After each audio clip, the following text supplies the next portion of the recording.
Muchas gracias, presidente. Quería ver por el lado de los indicadores de resultado. Claro, a mí me parece que en términos generales los resultados, el concepto me parece que está ubicado, hay que buscar celeridad en todos los procesos. Pero esta celeridad tiene que tener un aterrizaje, por ejemplo, cuando empezamos a determinar metas y se habla de metas, por ejemplo, cumplidas ya, por ejemplo, en el primer semestre de 2015, y dice 17.011 expedientes resueltos en actuaciones en la etapa de juzgamiento o 35.197 expedientes ya resueltos, es que no es solamente el número, ¿cuánto significa en relación a la carga procesal? Ese es el indicador. Si estamos avanzando en la resolución, porque puede ser un monto que nos puede decir es bastante, pero ¿qué significa en términos del total de la carga? Estamos evolucionando en relación a los otros años, y en esto estamos reduciendo la carga, porque ese es uno de los problemas fuertes, ¿no? Inclusive tenemos un fuerte porcentaje de presos que todavía no están con casos resueltos. Entonces ese es un tema que quizás ajustaría y ayudaría a tener una mayor sustentación y ver cómo es de que en términos de la línea de tiempo, el Poder Judicial, todos esos actos que implican mejor capacitación, mejor tecnología, etcétera, todos esos actos se resume en eso. Si mi carga procesal en términos porcentuales en relación al total ha aumentado o ha disminuido. Entonces, ese indicador no lo encuentro, yo lo he estado viendo varias veces, no lo encuentro, solamente encuentro los datos un poco absolutos y eso no ayuda un poco a la lectura. Pero bueno, ese es un tema de precisar mejor el indicador en términos de línea de tiempo y a ver cómo estamos evolucionando el tema. En relación al presupuesto, y ahí sí, permítame establecer una discrepancia con algunos colegas, el presupuesto no hay que verlo por el lado nominal. No es que aumentó tantos soles y ese significa incremento presupuestal. No es el término nominal. Hay que verlo en términos relativos. ¿Qué significa eso? Frente al total del presupuesto de la República, se incrementó el presupuesto, tiene la mayor participación presupuestal, por lo tanto tiene la mayor significación de voluntad política de incrementar un presupuesto a un sector u otro. Es ahí donde se ve si hay un mayor incremento. Y lo que vemos en la realidad es que desde 2014, 1.30, 2015, y se propone para el 2016 1.30. Ese es el porcentaje de participación del Poder Judicial en el presupuesto general de la República. Ahí vemos si se incrementa o no se incrementa, porque lo otro es nominal, son soles más, son soles menos, y hay un montón de factores que podemos inducir, de tasa inflacionaria, varios elementos que realmente no siempre significa un incremento real, siempre tiene que ser con respecto a. Hay muchos que ven con respecto al PBI, por ejemplo, en este caso con respecto al presupuesto general de la República. Y la verdad es que desde 2014 se mantiene constante a 1.30 y al contrario, desde todo el periodo de 2011 ha ido bajando. Se incrementó el 2012, que fue el incremento mayor, y entonces, pero después un declive.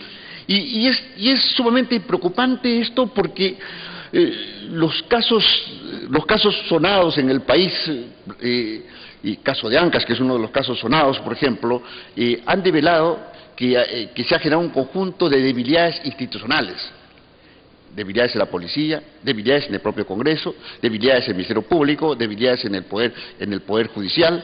Entonces, eso ha develado que hay un conjunto de debilidades, pero estas debilidades hay que abordarlas con voluntad política, y esa voluntad política se expresa en el presupuesto, o si no es discurso, y ahí se expresa si la voluntad política es fortalecer o no fortalecer una institucionalidad. Entonces, lo que estamos encontrando es de que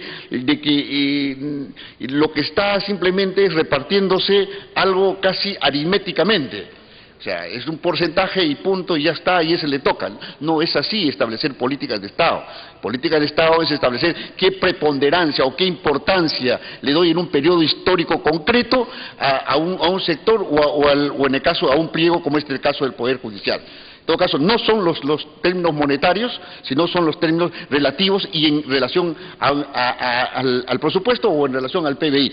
Por ejemplo, me parece interesante los datos y la comparación que hacen con otros países y lo que significa el porcentaje comparativo a otros países y lo que significa para otros países el Poder Judicial. Y entonces hay casos que inclusive no inferior al 3%, dado inclusive en términos constitucionales. Entonces eso implica la importancia y la preponderancia que hay que se tiene sobre un poder del Estado.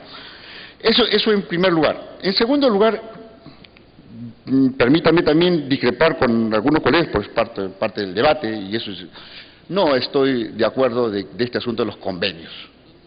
El Poder Judicial pierde autonomía jurisdiccional. El Poder Judicial tiene que tener su propio presupuesto y no puede estar sujeto a un convenio de un gobierno regional o un gobierno local. Ese tema de las transferencias, de donaciones y partidas de los gobiernos locales al gobierno regional ha generado un conjunto de problemas y en el caso de Ancash eso ha ocurrido. Entonces no, que les den su presupuesto y que tenga toda la autonomía presupuestal y que no haya la posibilidad y la subjetividad, porque hay que decirlo con claridad, la primera subjetividad existe, bueno, son los gobiernos locales y regionales que están con problemas los que empiezan a matricularse ahí con convenios, yo les dono tal cosa, no, esa subjetividad no puede existir porque eso debilita la institucionalidad. O sea, aquí tenemos que decirle al MEF, estar empujando a que haya convenios es sumamente peligroso. Eso debilita institucional. Debe tener su propio presupuesto, debe tener su propia autonomía y no debe perder autonomía jurisdiccional, porque el tema de estar sujetado a otro presupuesto puede implicar que no tenga la plena resolución y autonomía de estar resolviendo las cosas. Y para luchar contra la corrupción, el Poder Judicial necesita la autonomía total y no estar sujeto y estar pidiendo por ahí a ver si hay una transferencia, a ver si hay alguna donación, a ver si hay me financian, a ver, me construyen una infraestructura. No puede estar sujeto así. Y eso tenemos que, y creo que y a mí me extraña que los congresistas estemos planteando convenios. Al contrario, tiene que tener autonomía. El gran escándalo que tuvo el Poder Judicial con el viaje de los jueces a Estados Unidos, por ejemplo, vía convenio, pidiendo plata al gobierno regional de Ancash para que los jueces se capaciten. ¿Acaso el Poder Judicial no puede tener su propio presupuesto para poder capacitar a sus jueces? ¿Acaso eso no ha traído todo un conjunto de temas y escándalos y que realmente repercuten dentro del escenario nacional y demuestra un debilitamiento del Poder Judicial? Yo creo que ese es un tema que hay que tomar en cuenta. Yo no concuerdo con el asunto de los convenios, más bien hay que pensar de que el Poder Judicial tenga que tener su autonomía, su propio presupuesto y tenga que ejecutarlo con toda la autonomía del caso.